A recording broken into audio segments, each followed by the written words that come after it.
Alright, it's time to play Clara's campaign, the third and final of our 3 campaigns. But I kind of need to pick me up, a little bit of hope after, you know, rants. I don't want to come off as more negative on this game than I mean to be, because I do like Pathologic. I just have things to voice and so on. But yeah, let's take a look at Pathologic 2 for a second here, the original announcement trailer from like a year ago. I just want to see what they're planning on here.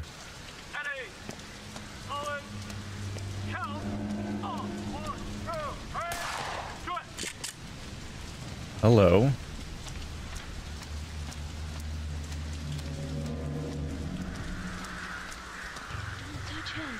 That glitter texture's a little out of control. Oh, I think that's supposed to be rain landing mixed with the fire effect. Hey, look at this. Dog heads. Looking a little less realistic with the dogs this time around. More patchwork quilt looking heads.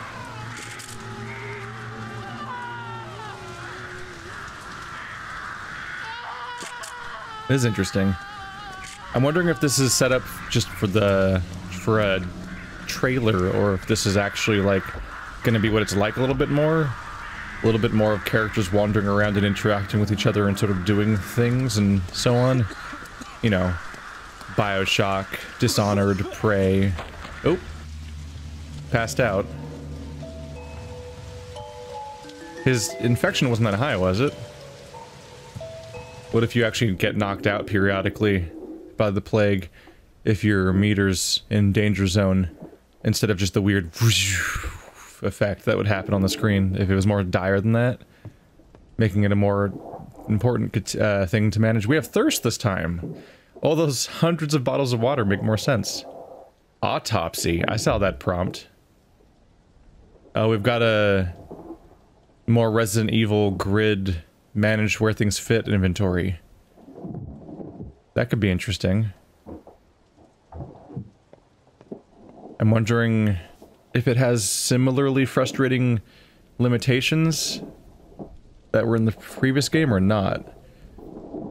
Can only certain things go in certain spots, or can I put stuff wherever I want, but it just has to fit? Like, I could see that being like my backpack and like the pockets of my clothing, and like different stuff would fit. Ooh, the autopsy screen. Yep, those are organs. Just gonna cut some dudes up, huh?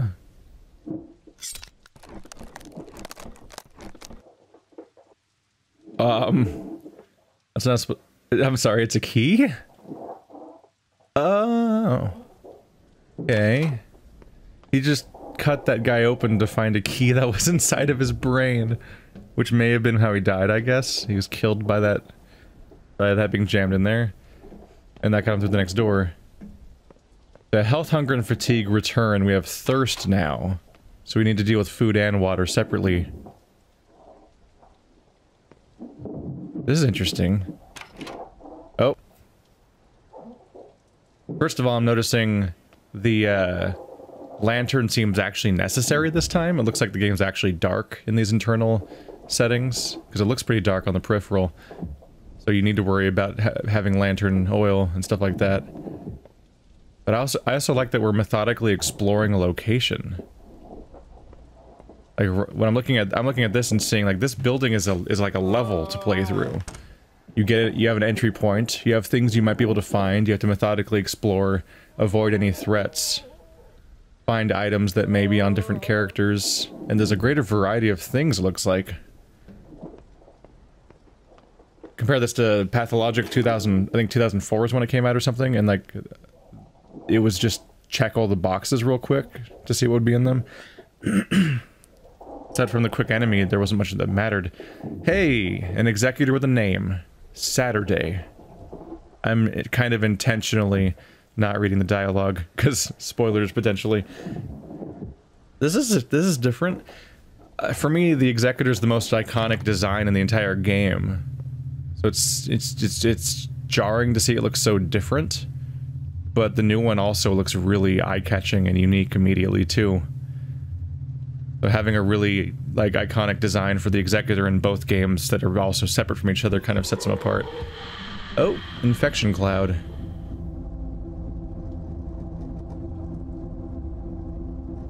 Do we have actual members of the play wandering around in locations? Be they abstractions or literal people, I'm not sure. Part of the fun, I suppose. Oh. That siren's alarming. It seems we might not be doing the whole your entire screen is colored based on district thing anymore. Although I feel like I see particulate in the air. Yeah, I think I see a bunch of... It's hard to tell if it's, what in the world is happening over there? It's hard to tell if it's, artifacts of the video or not, but it looks like there's, like, cloud in the air. Like, that, I mean, like, clouds up in the sky, but I mean, like, there's, like, particles floating at, like, head level. That might be how you tell you're in a plague district. Well, that's bad. Well. Dude got executed, probably from low reputation. That was a grave, but not a grave I recognized. Alright. Alright, one last teaser. A more recent 2 months ago teaser. The settings look good.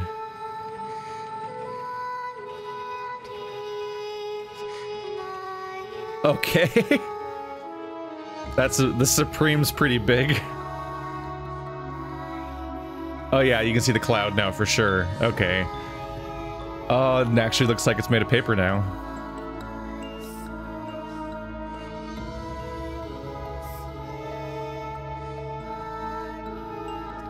This is actually really cool to see everything set up re-rendered. I'm seeing things actually move around, by the way, that aren't just nameless like, nameless NPCs just sitting around doing nothing was one thing. Nameless NPCs chasing you while the named NPCs just sit around all the time and talk at you was one thing, but I'm seeing a lot of characters kind of interacting and doing things. Hey, Big Vlad. I mean, he kind of ran into that one.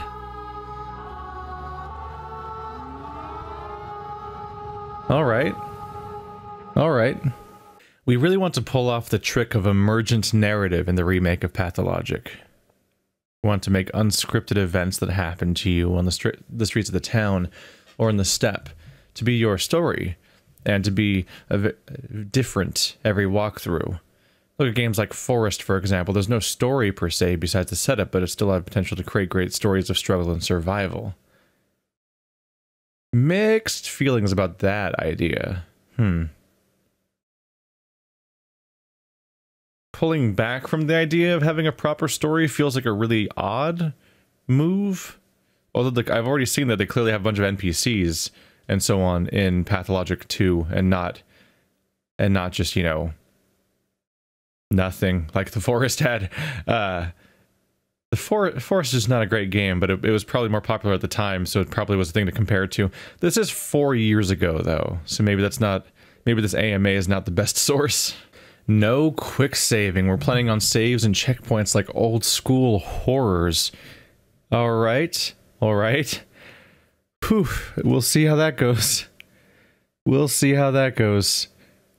The quick saving has saved me a lot in Pathologic 1 due to just general jankiness, much like how saving was kind of necessary to add to Kingdom Come Deliverance to make it playable, but, you know, it may be a drastically different game. Change of reputation mechanics, no global karma, so the murder of bad people to improve reputation for murder of ordinary people won't work anymore. Okay, that's interesting. So there's different reputations for different groups, which is kind of important. Because, yeah, among other things, it means that, yeah, that's interesting. It was weird how, yeah, there was a universal meter for absolutely everything. Like, that just means that the reputations are going to be more interesting, hopefully. The script is more sense per word concentrated, less eloquent, more dramatic. Eloquent apparently means, like, pompous, pretentious, opaque. Alright, it'll be more understandable, apparently. The final dilemma is now no longer just a string of dialogue. Running will actually affect your food and sleep meters. They're replacing the journal and quest notes with something called a mental map. No more rats, only tarbagans, which is another rodent-type creature. I'm not sure what that means. Because that's a marmot. The plague will have 5 to 6 different manifestations, which are not clouds anymore. All right, that was interesting. That was interesting to poke through. My hope for a Pathologic 2 would be, first of all, just have drastically different content, just because I don't want to feel like I'm replaying the exact same story, obviously. But I would love the game to feel a little bit more 0451-ish, a little more immersive sim-like. A little more like Prey or Dishonored and stuff like that. Like that's a formula I really would like to see more of. Not in combat, obviously. But like the world building and exploration and scavenging around for items and finding things and investigating things and reading things and all that stuff. Like I feel like that formula would fit perfectly well with Pathologic.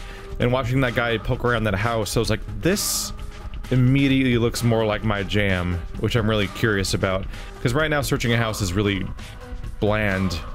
The one enemy charges you on each floor, more or less. You deal with them, and then you grab the stuff. I'm really interested in the idea of like there being no more plague clouds. That's the rules changing. Like that kind of stuff changes everything. I mean, even if a lot of the story was untouched, just changing those kinds of things about the world, no more plague clouds and no more rats.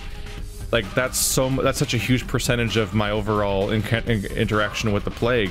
So if they change those entirely, that's already a different game. Because the part where I run around the map, even if you guys are seeing less and less of it lately, that makes up the majority of the game for me a lot of the time. So that changing, would be interesting. If it was interesting enough that it's content worth showing, that'd be great news. If it wasn't just a kind of a boring trek where I avoid a couple of obstacles along the way. That'd be great news. I love the idea of the story becoming more, less pretentious in its literal script writing. Like, whether they change the plot or not, just the actual writing being more comprehensible and digestible and enjoyable to read. Like, that stuff's kind of great. I'd love to have more Aspides and Griefs, as opposed to some of the other characters, for sure. But anyway, let's go into Clara.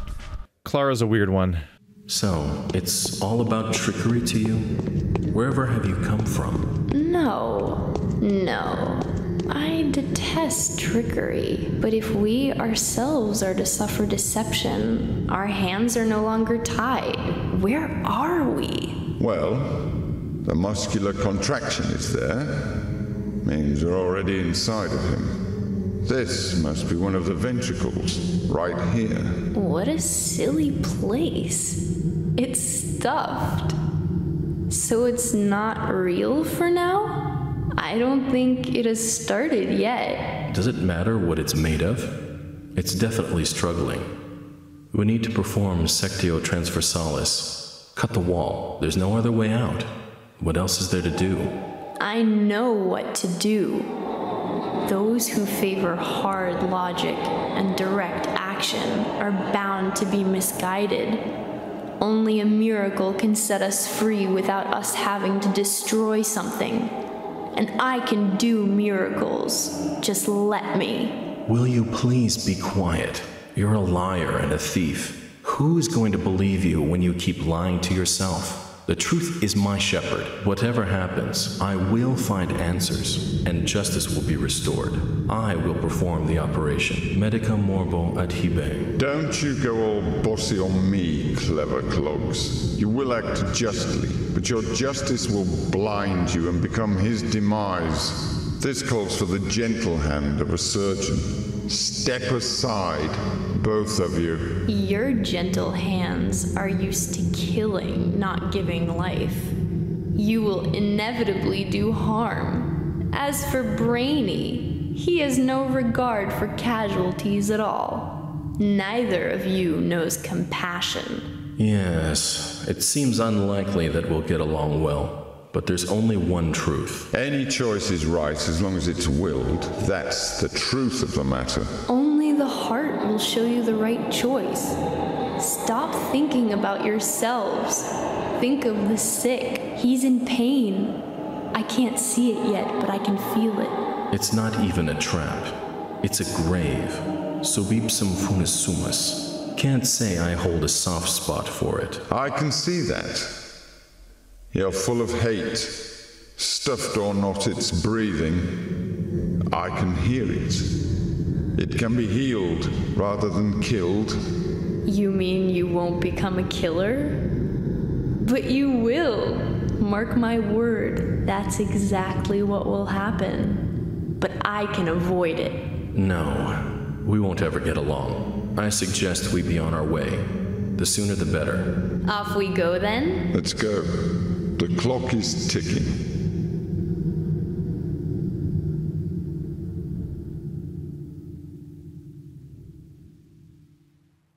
That intro is interesting. I got fixated on their argument the first few times, but this time, thinking about the toys and everything, I can more it's funny that they're all still frozen in there in the darkness. I got more from the intro part. She straight up says, so it hasn't even started yet. She's referring to the game itself, both the game I'm playing and the game the children are playing that is the entire game. She's self-aware of the fact that they're toys. They keep talking about it being stuffed. That said, they also talk about how we're in like the left ventricle. So Artemis talking about us being inside of the giant bull. Like they're directly referring to these late game ideas and so on. And they're repeatedly seemingly self-aware that they're toys in this point in the story. Whatever this is, this matches what I saw in that ending where it was the three of them discarded in this room with buttons for eyes, reinforcing that they're just toys, they're dolls. They're talking about being trapped. Like they need to. It sounds like they're not even entirely. It's interesting. They're. It's hard to tell how aware they are of the city itself, even at this point, because to some extent they're like talking about being trapped inside of this room and cutting their way out, or having different solutions for that. It's almost like they're just trapped in this void capsule, this thing where nothing exists outside, and they're debating how to escape that over all else. Clara wakes up. I didn't mean to do that. I didn't mean to do that. No. It's the thing where you highlight her and the text shows up. My bad. Here we go. I was trying to read the description, but I clicked, and that's not how you bring the description shows up when you highlight it. My bad. The Changeling. Clara had a dream. A foggy morning. Having passed a wicket gate, she is now dawdling somewhere. Piles of dry leaves rustling in her wake. A familiar voice calls out to her. She lifts her eyes and sees her own twin sister point at an old man convulsing and weeping in unbearable agony. Clara darts for the man to save him from her healing touch, but so does her sister. The girls exchange confused glances. This is the story of a thief girl who has chosen her own past, ceased to be the instrument of blind fate, and refashioned herself into a free miracle worker. So I've looked into this like I usually do, just to have some awareness so I don't go blind and totally screw everything up. Apparently Clara can straight up do miracles, not just in the story, but in, like, mechanically, like, much like how the Haruspecs can harvest organs and create these potions and whatnot.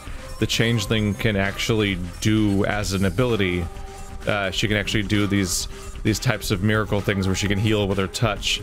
That's an actual action she has. And so that's going to be important, because another thing that's going on in her campaign is apparently my reputation is going to be constantly going down. Not like the Haruspecs, where 2 points in the story make it go down automatically. She's just going to have it perpetually draining, almost like the trial of, the trial of exhaustion or something like that. Although I think it's way slower than that.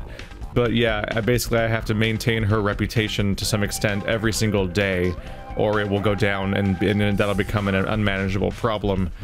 So it's almost like Artemis was a bit of a practice run for having to deal with a lot of reputation problems. I'm gonna have to deal with that. But I have picked up the one little pro tip, which is that if you do sleep, unlike the way that all your other reputation meters change when you're awake, when you're sleeping, apparently your reputation meter does not drain when you sleep. So if you have nothing else to do that day, and you don't want your reputation to drop as you wait for the next day to start or whatever, I guess you can sleep, which might be part of why the Changeling campaign is seen as being the shortest one. I imagine it's a combination of the two. One, it sounds, I've heard that it's unfinished, so it might just have less missions or less to do overall on some level. But additionally, it's the one campaign where I'm incentivized to sleep, potentially, or at least there's an upside to it. For the Bachelor and the Haruspecs, you could technically use sleeping for just for healing and dealing with your exhaustion if you didn't want to spend med kits and coffee to deal with all those more brute forcedly. But otherwise, you totally wanted to use every minute you could to scavenge and get stuff set up. Although obviously, I was overly efficient for Haruspecs because I had way too much stuff and I was totally fine. But Clara, well, there probably still is upsides to scavenging, and I need to make it the decision on a case-by-case basis. Apparently, sleeping can be a real boon, and also will mean that we get through these 12 days faster, if that is what I end up doing. Click. Clara wakes up. Could the dream have been prophetic? She has prophetic dreams often. She's no longer surprised by them. She knows that they are sent by the powers that want to warn the herald of what the future holds for her. There were a lot of clues hinting at the veracity of the message. She does indeed know how to treat those in pain with her miraculous hands. She is indeed willing to ease their suffering. She truly strives to do the right thing. She loves her fellow beings. The girl is eager to do good deeds, even if that requires her to go through pain and hardships. Changeling wakes up at the edge of a pit in the ground. Sleep hasn't brought her comfort. Her back and legs ache as though she has walked many miles. Her hands are covered in mud. There are traces of dried blood on her bare knees. It's dark. The dawn is a few hours away.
That's sleep dancing.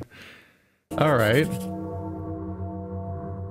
That was one of the more explicitly storytelling-y intros I've seen so far for a character. I feel like multiple characters that we actually recognize are all in there. A little bit like that little children intro that happened in the first place. Who was that?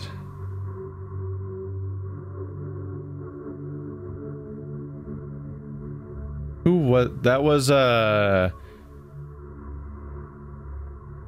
That wasn't Maria Kane, was it? No, that was Saburov. Katerina Saburov, I think? I think that was her. I'm not as used to recognizing her because she hasn't been... I didn't really interact with her the entire last campaign. Why did they call me a thief, pray tell? What did I steal? Why does the law detest me so? The only thing I remember is that I am an outlaw and will forever be persecuted. Was I really that good a thief, I wonder? I have nothing of value. Just myself and these rags I am wearing. My crime is horrendous. Still, I am beyond redemption. Back in the day, every heart was open before me. Now, whatever door I approach is slammed in my face. This is terrifying. Where should I run? With whom shall I seek shelter? Shall I find what I stole and give it back? Who will agree to take it off my hands? Who will answer my questions if not you? It seemed like Grace was begging Katerina for some reason. I think that was Katerina. I gotta double check these people's faces. I don't think it was Maria, because she wasn't wearing the weird boob dress, although she wasn't wearing that at the end of the game, too, was she? No. Maria has more of like a... Is it a button nose? Is that what you call it? I don't know. They look a little different. She has bigger eyes. She looks more like a Disney princess, except for the really weird dress with the nipple buttons or whatever. It's like, I'm like, why is your dress shaped like that? Alright. I've got a few things to mix together here. So, interaction-wise and voice-wise and personality-wise, Clara's really sassy and biting and rude and demeaning and condescending, but her introduction the introduction we got from her from the narrator paints her as like almost like innocent and giving and incredibly caring and compassionate, and then here she's confused and amnesiac, and she almost feels like she might have been dead, like she was buried or left in the graveyard and she was supposed to be dead, and then she like came back to life. So I'm wondering, and she doesn't know about her own past. I almost wonder if a new being has possessed a thief's corpse or something, and she's stuck with the reputation of that thief posthumously or something. I don't know. Day 1 in which the Changeling finally finds her sister, thus confirming the prophecy of the twin angels. Am I done with herbs now, or are they still around? I mean, I probably can't make things with them, right? So we just start off in the graveyard. That one grave that's always been here is apparently the Changeling's starting point. It is currently 6 o'clock in the morning. We have low reputation, although I'm not sure if that's guards attack you levels of reputation, but it's pretty low. Health and immunity are okay. Hunger and exhaustion are not great. Not infected. There's no infection to have yet. Alright, well this is a change of pace for an intro. How do you guys do? I'm sure everything will start to come together soon. Really? Instead of 2 executors, we get a tragedian. Oi, you're one swift appearer. A child. A sweet child. Such thin, see-through palms you've got. Magnificent little hands. So extraordinary. And already blackened and reddened all over. How very evocative. What do you want from me? Before you enter the town and embark on your, cleansing agenda, I'd like to give you a few pieces of advice. You are, after all, a mere hatchling. I rather doubt you arrived at the cemetery with your M.O. already laid out, if you pardon the pun. Please do tell me. Time won't wait for you. Hour after hour, day after day. It will run out fast. You're not the center of the universe, not even now that you have this truly exceptional part to play. At some point, you may even feel that you could easily be everywhere at once, but make no mistake. The town is changing with time, and there's nothing you can do about it. We'll see about that. Time has the final say in all matters of life and death. It may so happen that you will knock on the door of a person you need when that person is already past being able to save you, to answer you.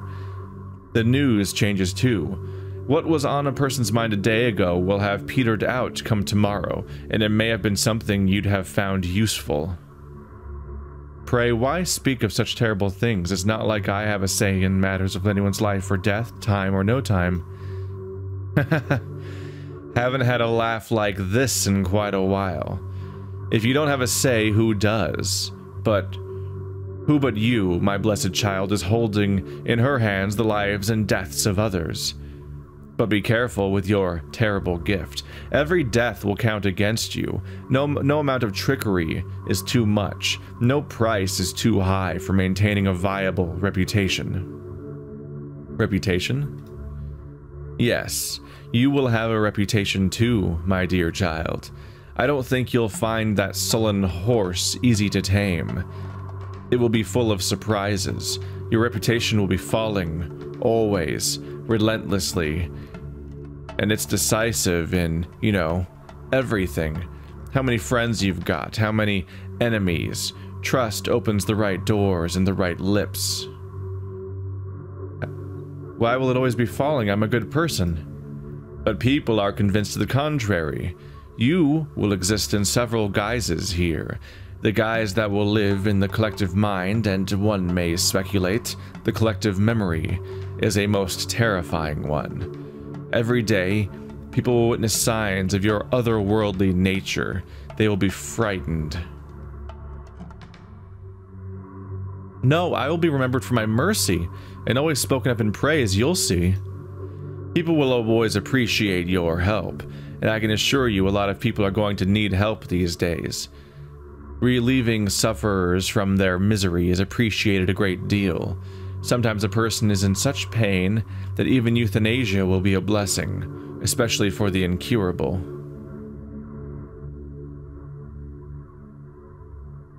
Do I have a good reputation right now? Right now? Search me. But that's easy to find out. In fact, it's generally a good idea not to neglect checking up on your status. Has my kind-hearted colleague spoken to you about it yet? He hasn't. Most importantly, don't forget to stop by the caretaker's lodge. You've got people waiting for you there. They have no doubts about your identity.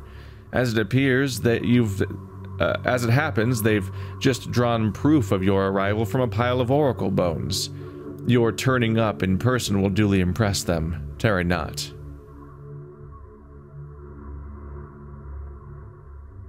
I'll remember to do that, kindly teacher. Thank you. Don't scratch me with that beak of yours, the dialogue in this game. Me? I'm not much of a teacher. More like your faithful servant. I'm here because of you, you know. It's you who are the kindly teacher. As you wish. God damn, I'm short. I'm a tiny person.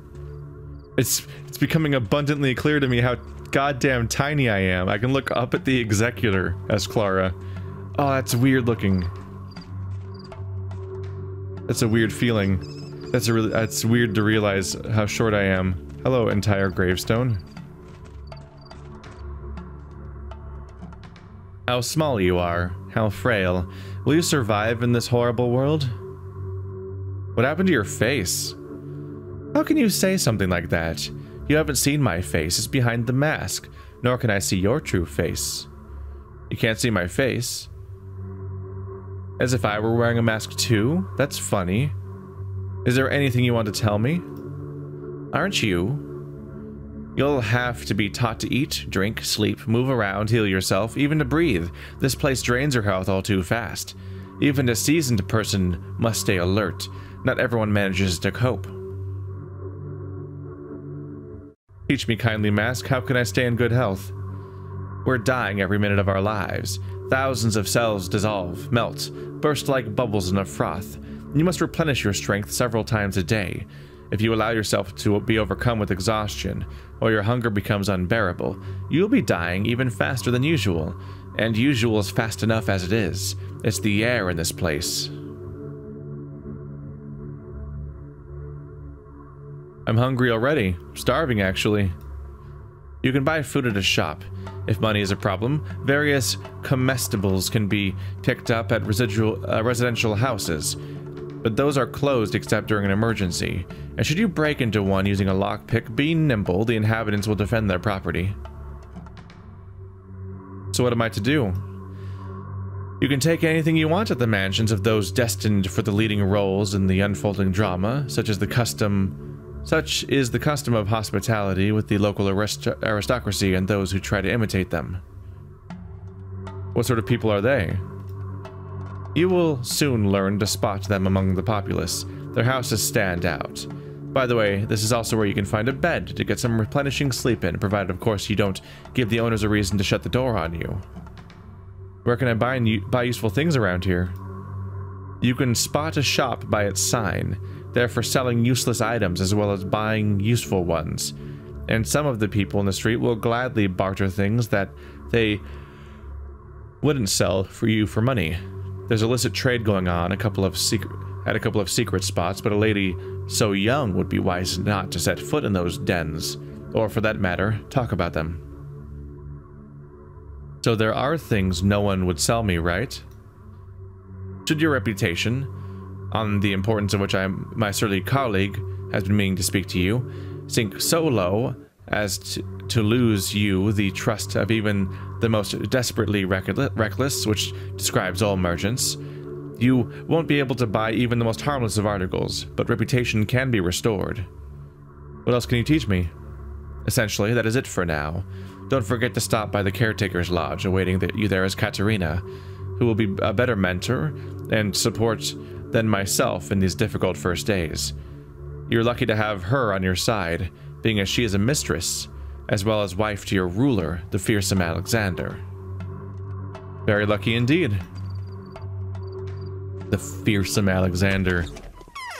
Except I know they're gonna kick me out unless that changes. I'm a tiny-ass person. I'll let the good scholar examine the deadly powders. We'll put him to the test. The Schmouters?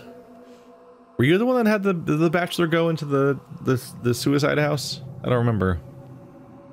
Where did you come from, girl? Tell me your name.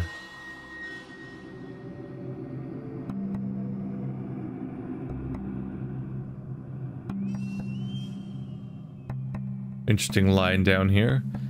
Let it be Clara. I've come to this town looking for my sister. Yes, I'm looking for my sister. Something's telling me she has recently paid you a visit. That is right. I have been waiting for you, Clara. We have many things to talk about. And why have you been waiting for me? Please do tell me. No, not in here.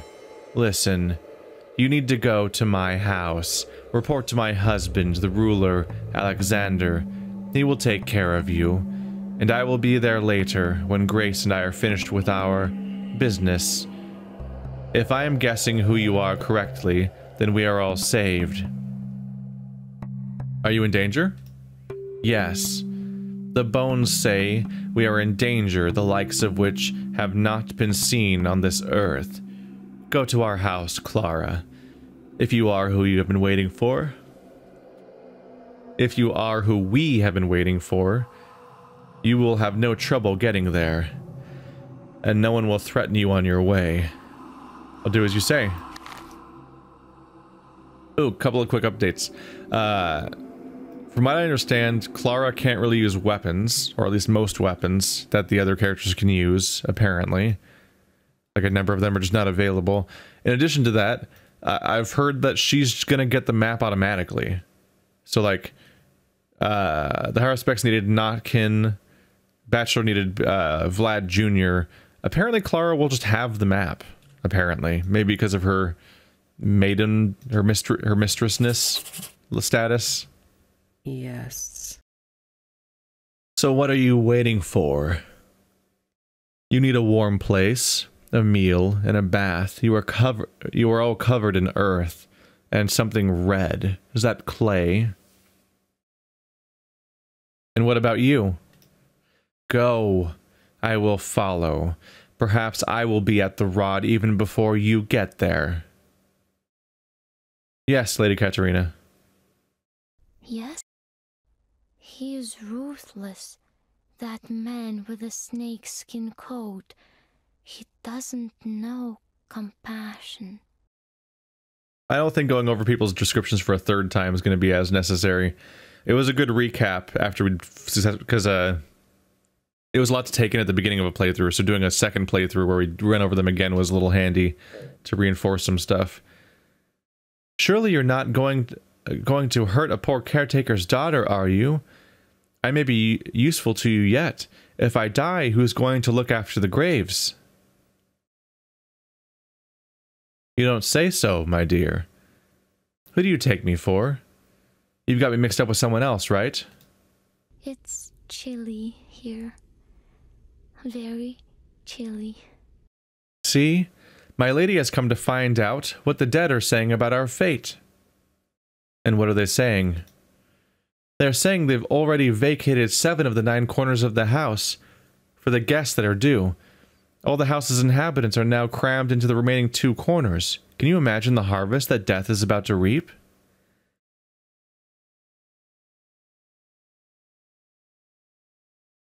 Oh, scary. I can picture vividly this house with the dead crowded in the corners, expecting the many guests. And my lady doesn't want to believe it. She says the future can be changed. This is her pity talking. Where did you come from? I thought you were going to stay at the grandfather's. You only went there yesterday evening, after all. What are you talking about? Well, there was a girl, the spitting image of you. She said she came here just before you did. It wasn't dark yet. Then she went to grandfather.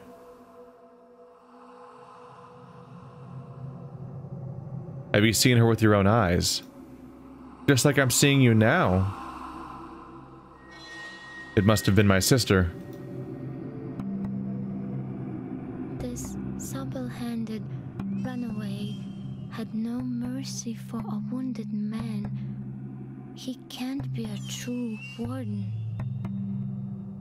So she's already talking about the Haruspecs wounding those people. I took mercy on him in my playthrough, but it sounds like that's not what happens generally. It's interesting how much you can attach random pieces of dialogue in different campaigns to once you've played that campaign, specific quests, knowing which choice, like from these little clips you find out which decisions are canonical-ish, at least when you're not playing as that character. You're back. What did grandfather say? I haven't seen anyone's grandfather. There must be some misunderstanding. That's all we get for now. No letters. Harbinger. This woman has the power over the town, and so does her husband. With her permission, I will stay here for the time being. He will try to test me, and after I've convinced him of how important my mission is, he will be the one to protect me with the power he has in abundance. Good time to make a manual save at the beginning of the day. My reputation's in bad shape. My inventory has 2 lockpicks. I have one piece of drapery. 1 morphine, 1 tourniquet. A fresh meat, a milk. Huh. 3 hooks, 2 flowers, 2 needles, 30 kerosene. Honestly, overall, she had more inventory than I expected.